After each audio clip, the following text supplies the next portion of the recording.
Good day mga kabakyard!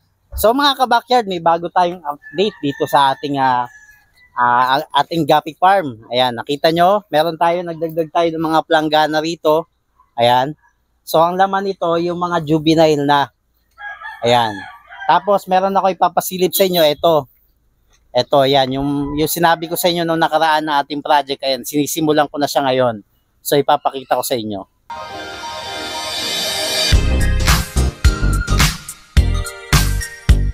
So ito mga kabakyard, ayan, nagkaroon lang tayo ng konting problema kasi yung poste doon, medyo kalumaan na, nasira. Kaya yan, nakita nyo, bumaba yung net natin. Pero maganda yung pagkakasetup nito nung una eh. Papakita ko sa inyo kung ano nangyari. Ayan, nasira siya kasi sa katagalan, tsaka marupok yung kahoy. Ayan o, yung posting yan. Marupok, kaya nasira. Ayan, naputol na. Ayan o. Ayan. So aayusin ko yan. Siguro papalitan ko na lang ng bakal na poste para mas matibay. Kasi ang daming nakakabit sa kanya. Ayan o. Ang dami. So halos lahat dito nakakabit sa kanya kaya hindi na kinaya talaga. Bumigay. So ayan. So ano ba ang laman itong itong mga nandito ngayon? So dito ko gino-grow out na yung mga juvenile na mga gapis natin. So ang diskarte ko kasi ngayon, hinihiwalay ko yung mga male sa female. Gaya nito, ito yung mga female na mga full gold. Ayan, ganon din dito, mga female din na full gold. So mga juvenile yan, sa isang planggana, maximum 20 pieces lang ang nilalagay ko para mas mabilis silang lumaki. Kasi yun yung diskarte ngayon kasi mas napansin ko na pagkakaunti lang sila, mas mabilis. Mas mabilis silang lumaki. Within 2 months lang ay pwede nang pang out. Gaya nito, nandito yung mga pang out ko ng mga guppies. Ayan, nakita nyo ito yung mga p-dirt. So yan, mga young adults na yan. So pwede nang i-out. Ito yung mga female, ayan. Ayan, so ganun yung gagawin ko ngayong diskarte.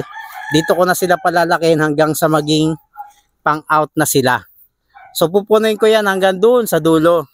So syempre, paunti-unti. Pagka nagkaroon ng konting budget, dagdag ulit, dagdag hanggang sa mapuno. Dito naman sa part na to, ang ilalagay ko na dito, ayan nakita nyo, mga rep tab na. Kasi yung ano nito, yung flooring nito ay hindi maganda. Parang medyo pagkabako-bako. Pagka pinantay ko yan, medyo matrabaho. Kaya siguro rep tab na lang muna kasi ang rep tab, matibay yung pang ilalim. Kaya pwede dito ang rep tab. Hanggang dun din sa dulo. Ayan, paunti-unti lang din pagka nakasipa tayo ng rep tab, ayan, lagay ng bago hanggang sa umabot dun sa dulo. So ayan mga kabakyard, so paano na yung naging sistema natin dito ngayon? Etong mga tab na to, ang laman na nito ngayon, mga fry. So yung mga bagong harvest, dito ko na nilalagay. Ayan, pagka naging medyo malaki-laki na sila, papakita ko sa inyo, yung gaya nito, ayan, yung mga ganyan.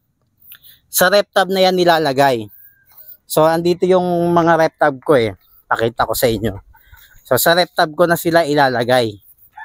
Then pagka juvenile na, yun, tsaka ako ililipat doon sa mga tab. Ayan. Ito yung mga medyo good size na mga mga p-dirt ito. Ayan. So dito naman, ito yung mga blue dragon. Ayan. So ayan. So dito na ako nagsesegregate ngayon dun sa mga planggana.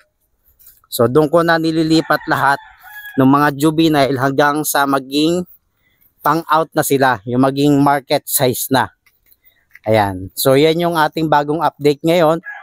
Yung bagong system natin ngayon. So kung dati puro mga trapal pond pero hindi nag-work kasi nga hindi ganoon katibay.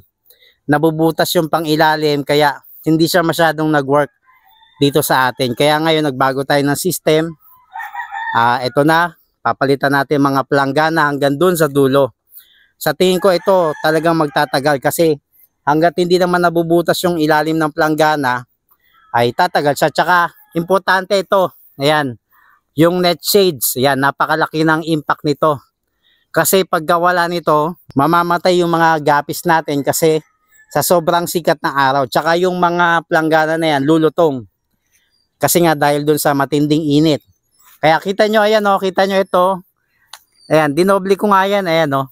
Ayan, doble yan. Kasi pagka isa lang, parang hindi pa ganoon ka-effective. Kasi, mainit pa rin siya. Pero nung ginawa kong dalawa, ayan, maganda na yung naging shades. Saktong-sakto. Kahit hindi ko natakpan yung mga planggana, okay na okay. Kung makikita nyo dun sa ating mga breeding, may mga takip. Kasi nga, iisa lang yung net shades doon. Iisa lang, kaya yung iba tinatakpan ko kasi nga hindi kaya nung init. Pero dito wala na siyang takip kasi doble. Doble na yung ating net shades. Ayan. So pwede nyo gayahin yan. Yung gantong style, mas maganda kung gagawin yung doble talaga yung net shades ninyo para mas safe yung mga alaga nyo mga guppies.